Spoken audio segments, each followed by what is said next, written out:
نحمده ونصلي ونسلم على رسوله الكريم أما بعد فأعوذ بالله من الشيطان الرجيم بسم الله الرحمن الرحيم صدق الله العلي العظيم رب العالمین ہمیں نور قرآن پاک سے منور فرمائے، آمین۔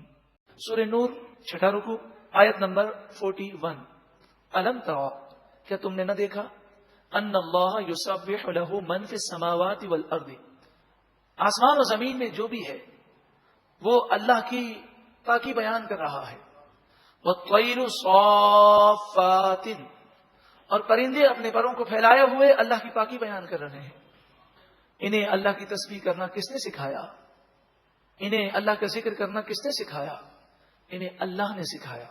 کل قد علم صلاته وتسبیحه، ہر ایک اپنی عبادت کرنے کے طریقے کو اور تسبیح کرنے کے طریقے کو جانتا ہے، اللہ تعالیٰ نے وہ سکھایا۔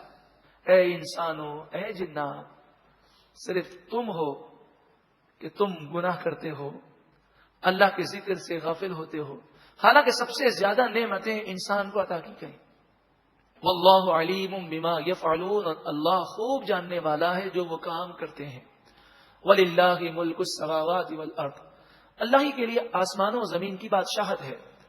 وإلی اللہ المصیر، اور اللہ ہی کی طرف تم سب کو پلٹ کر جانا ہے۔ اس کے دربار میں حاضر ہونے کی تیاری کرو۔ کیا جواب دو گے؟ کیا معاشرے کا عذر اللہ کی بارگاہ میں پیش کر سکو گے؟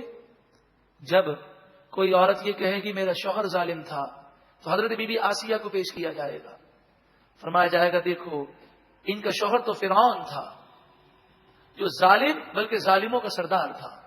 حضرت بی بی آسیہ کو اس نے شہید کروایا، اور کیسے کروایا کہ آپ کو درخت کے تنے پر رکھ کر کیلیں آپ کے جسم سے گزاری۔ اگر حضرت بی بی آسیہ نے کہا کہ تو کچھ بھی کر لے، میں اللہ کی نافرمانی نہیں کر سکتی، جو بادشاہت اور دنیاوی جھمیلوں کی وجہ سے دین سے دور ہوگا وہ کہے گا پروردگار معاملات دنیا میں ایسا پھنسا ہوا تھا، تو سلیمان علیہ السلام پیش کیے جائیں گے۔ فرمایا جائے گا دیکھو پوری دنیا کی بادشاہ تھے لیکن کوئی لمحہ اللہ کی یاد سے آپ کا غفلت میں نہ گزرتا۔ کوئی بیمار ہوگا اور وہ کہے گا پروردگار بیماری کی وجہ سے، پریشانیوں کی وجہ سے میں تجھے یاد نہ کر سکا، تو حضرت ایوب علیہ السلام آئیں گے۔ فرمایا جائے گا ان کے تو گھر بار ہلاک ہو گئے، بچے شہید ہو گئے، تمام مال اسباب ختم ہو گیا، خود شدید بیمار ہو گئے، مگر ہر موقع پر وہ کہتے اے پروردگار میرا کیا ہے، تیرا تھا جب تک تو نے رکھا میرے پاس، اور یہ نعمت مجھے دی، میں تو تیرے شکر کا حق بھی ادا نہ کر سکا، جب تو نے چاہا لے لیا، تیری مرضی، ہم تو تیری رضا پر راضی ہیں۔ تو کوئی عذر کوئی بہانہ وہاں نہ چلے گا۔ وإلی اللہ المصیر، اللہ ہی کی طرف تمہیں پلٹنا ہے۔ الم تری ان اللہ یزجی سحابا، کیا تم نے نہ دیکھا بے شک اللہ تعالی بادلوں کو آہستہ آہستہ چلاتا ہے اور پھر یہ آہستہ آہستہ جمع ہونا شروع ہوتے ہیں۔ ثم یؤلف بینہ، پھر اللہ تعالیٰ نے جوڑ دیتا ہے۔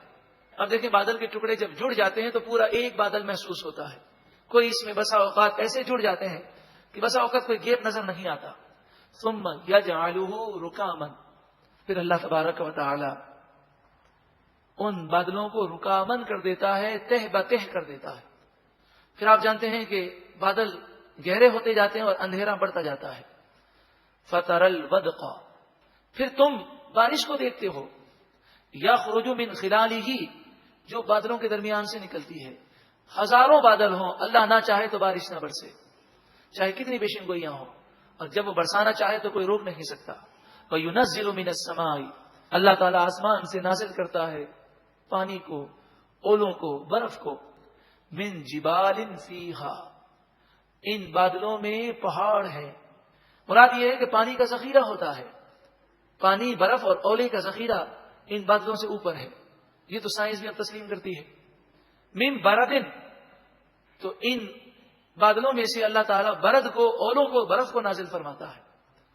جہاں چاہتا ہے برف پڑتی ہے، جہاں چاہتا ہے اولے پڑتے ہیں، جہاں چاہتا ہے بارش ہوتی ہے، اور جہاں چاہتا ہے بادل اپنا چہرہ دکھا کر بغیر برسے آگے نکل جاتے ہیں۔ فَيُصِيبُ بِهِ مَن يَشَاءُ، جہاں چاہتا ہے وہاں بارش برستی ہے۔ وَيَصْرِفُهُ عَن مَن يَشَاءُ، اور جہاں سے چاہتا ہے بادل بغیر بارش برسائے چلے جاتے ہیں۔ یکاد سنا برقی، سنا کے معنی چمک، برق معنی بجلی، تو بارش کے موقع پر جو بجلی چمکتی ہے.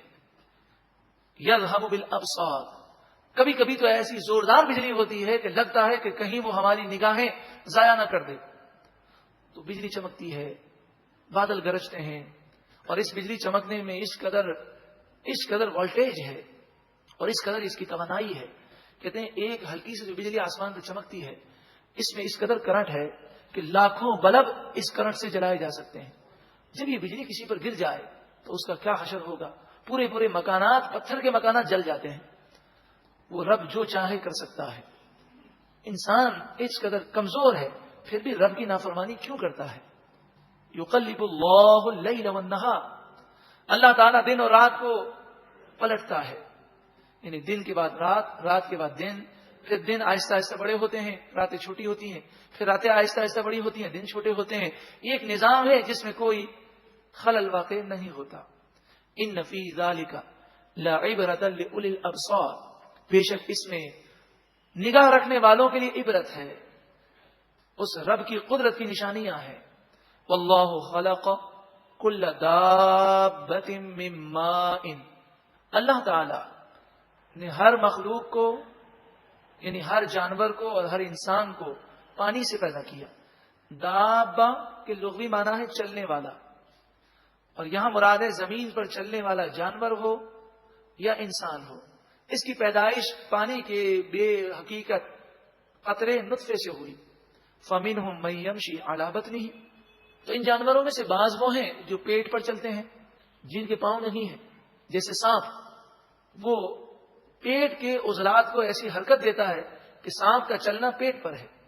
وَمِنْهُمْ مَن يَمْشِي عَلَى رِجْلَيْنِ، اور کچھ جانور دو پاؤں پہ چلتے ہیں، جیسے انسان ہے، بندر ہے، بنبانس ہے. ایسے بہت سارے جانور ہیں کہ جو دو پاؤں پہ چلتے ہیں، یعنی ان کے دو ہی پاؤں ہیں. اس سے معلوم یہ ہوا کہ انسان جس طرح الگ الگ جانور ہیں اس طرح انسان بھی ایک الگ مخلوق ہے. یہ بندروں سے انسان بن گیا ایسا نہیں ہے. تو اللہ تبارک و تعالی نے انسان کو دو پاؤں دی جس پر وہ چلتا ہے. وَمِنْهُمْ مَن يَمْشِي عَلَى أَرْبَعٍ، اور بعض جانور ہیں جو چار ٹانگوں پر چلتے ہیں. يَخْلُقُ اللَّهُ مَا يَشَاءُ، اللہ تعالی جیسا چاہے پیدا فرما دیتا ہے. بعض کیڑے مکوڑے ایسے ہیں جو 6 ٹانگوں پہ چلتے ہیں، بعض 8 پہ چلتے ہیں، بعض اس سے زیادہ ٹانگیں ہیں. یہ چھوٹا سا جانور اکثر گھروں میں نکل آتا ہے جو سانپ کی طرح ہوتا ہے، لیکن اس کی ٹانگیں تو دیکھیں آپ کس قدر زیادہ ہوتی ہیں. تو اللہ تعالیٰ جسے جیسا بنانا چاہے. ان اللہ علی کل شیء قدیر، بے شک اللہ تعالیٰ ہر چاہت پر قادر ہے. لقد انزلنا آیات مبینات، بے شک ہم نے روشن و واضح آیتیں نازل فرمائی. واللہ یہدی من یشاء الی صراط مستقیم، اور اللہ تعالیٰ جسے چاہتا ہے سیدھے راستے کی طرف ہدایت عطا فرماتا ہے. اے پروردگار تو ہمیں بھی سیدھے راستے پر استقامت عطا فرما. وَيَقُولُونَ، اور وہ کہتے ہیں، آمنا باللہ، اللہ کے نیک بندے ایمان بھی لاتے ہیں اور ثابت قدم بھی رہتے ہیں. تو بعض لوگ ہیں وہ کہتے ہیں ہم ایمان لائے اللہ پر، وبالرسول، اور رسول پر ایمان لائے، وَأَطَعْنَا، اور ہم نے فرما برداری کی. صرف ایمان کا ذکر نہیں، فرما بردار بھی ہیں. کاش ہم لوگوں کو نہ دیکھیں کہ میڈیا کیا کہہ رہا ہے، یہ نام نہاد روشن خیالی کے کیا تقاضے ہیں. کاش ہم اللہ اور اس کے رسول کے فرما بردار بن جائیں. ثم یتولی فریق منہم من بعد ذلک، پھر بعض لوگوں کے حالات بڑے خراب ہوتے ہیں، نصیب اپنے اپنے، پھر ان میں سے ایک گروہ ان باتوں سے پھر جاتا ہے. انسان کی کیفیات چینج ہو جاتی ہیں، کبھی تو آنکھوں سے آنسو کے لگے ہوتے ہیں اور کبھی نماز کا دل ہی نہیں چاہتا. اللہ تعالی ہمیں ایسی بری کیفیات سے محفوظ فرما، ہر وقت دل میں رب کا خوف رہے اور ہر وقت گناہوں سے بچتے رہے. تو انسان کی کیفیات بدل جاتی ہیں. یتولی فریق منہم کے معنی مفسرین نے فرمایا وہ گناہوں میں پڑ جاتا ہے، پھر آہستہ آہستہ اس کا ایمان برباد ہوتا ہے. وما اولئک بالمؤمنین، پھر یہ لوگ مومن نہیں رہتے. اے پروردگار ہمیں ایمان کی سلامتی عطا فرما. وَإِذَا دُعُوا إِلَى اللَّهِ وَرَسُولِهِ، اور جب اللہ اور اس کے رسول کی طرف بلایا جائے، لِيَحْكُمَ بَيْنَهُمْ، تاکہ وہ ان کے درمیان فیصلہ کرے. یعنی جب کوئی کہے آ جاؤ قرآن و حدیث کی طرف، اللہ اور اس کے رسول کے حکم کے مطابق آپس میں فیصلہ کروا لیتے ہیں. تو بعض لوگ ایسے ہیں جو شریعت کا حکم سننے کو تیار نہیں ہیں. اذا فریق منہم موردون، اس وقت ان میں سے ایک گروہ منہ پھیر لیتا ہے، روح گردانی کرتا ہے، اعراض کرتا ہے۔ وَإِن يَكُن لَّهُمُ الْحَقُّ، اور اگر ان کے لیے کوئی فائدہ ظاہر ہو جائے، یأتوا الیہ مذعنین، تو آتے ہیں دوڑتے ہوئے آتے ہیں اس کی طرف، مذعنین، اسے تسلیم کر لیتے ہیں۔ آج بھی یہ ہے کہ نہیں؟ اگر باپ کا انتقال ہو جائے اور جب کسی کو پتا چلے کہ وراثت میں شریعت کے مطابق مجھے حصہ ملے گا اور جو بھائی کہہ رہا ہے اس سے زیادہ حصہ ملے گا، تو مفتی کے پاس بھاگ کے جائیں گے۔ اور جب یہ احساس ہو کہ اگر مفتی کے پاس گئے تو جتنا میں نے حصے پر قبضہ کیا ہے اس میں سے کچھ مجھے دینا پڑ جائے گا، تو شریعت کی بات سننے کو تیار نہیں ہوتے۔ ہم یہ نہ دیکھیں ہمارا فائدہ ہے کہ نقصان، شریعت کے سامنے اپنی گردنیں جھکا لیں۔ افی قلوبہم مرض، کیا ان کے دل میں بیماری ہے، منافقت کا مرض ہے؟ امر تابو، کیا وہ دین کی باتوں پر شک کرتے ہیں کہ اللہ اور اس کے رسول کا فیصلہ غلط ہو سکتا ہے؟ تو جب ان کے دل میں منافقت بھی نہ ہو اور اللہ اور اس کے رسول کے بارے میں شک بھی نہیں کہ وہ غلط فیصلہ دیں گے، تو پھر شریعت کے مسئلے وہ کیوں نہیں مانتے؟ ام یخافون ان یحیف اللہ علیہم ورسولہ، کیا وہ ڈرتے ہیں کہ اللہ اور اس کے رسول ان کے ساتھ کوئی ظلم کریں گے؟ تو کیوں اللہ اور اس کے رسول کی بارگاہ میں نہیں آتے؟ مراد یہ ہے کہ کیوں شریعت کے سامنے اپنی گردن نہیں جھکاتے؟ جو فیصلہ ہوگا ان کے لیے بہتر ہوگا۔ بل اولئک ھم الظالمون، بلکہ یہی لوگ ظالم ہیں۔